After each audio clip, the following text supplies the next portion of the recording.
The killer deliberately parked his car tightly next to the beauty's car, so that when the prey tried to open the door she couldn't get in smoothly. That way, he could use the excuse of helping her to pull out an umbrella-shaped stun baton and commit violence.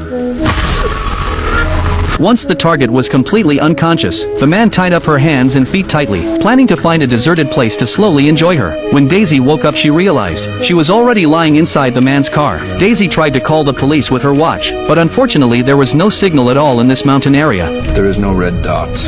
That means no cellular, and that means no emergency SOS.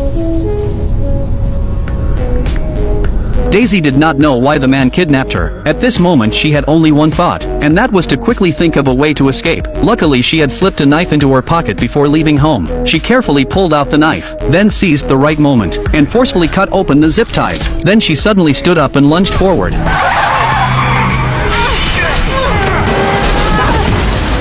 Luckily, neither of them was seriously hurt. Then Daisy kept stabbing at him with the knife like crazy, but it did not cause any fatal threat to Jeff, and Jeff was not in a hurry. He just calmly glanced at his watch. Turns out he had already injected Daisy with a paralytic, and soon she would lose all mobility. If nothing unexpected happened, in 1 minute Daisy would start feeling discomfort. In 10 minutes she would feel numbness in her limbs and weakness. In 15 minutes her legs would be completely paralyzed. By the 20th minute, her breathing would become labored and she would be unable to speak. And finally she would lose all ability to move. After hearing this, Daisy was even more terrified. Whether Jeff was telling the truth or not, she could not think about that anymore. Her first instinct was to run, because maybe this was her only chance to survive. She could only run forward as fast as she could, but something terrifying still happened. Before long, her fingers began to go numb. Jeff with a limp was slowly closing in. Daisy sped up again, but there was not much time left for her. If she wanted to survive, she had to run out of the forest within 20 minutes, and contact the outside world for help. As every second passed, one of Daisy's legs was already completely numb, and Jeff was getting closer and closer. She could only hide under a tree hollow to avoid being tracked. But then another horrifying thing happened. Thousands of ants crawled out, and they began frantically biting her wounds. Daisy was in unbearable pain. Finally she could not hold it back and screamed.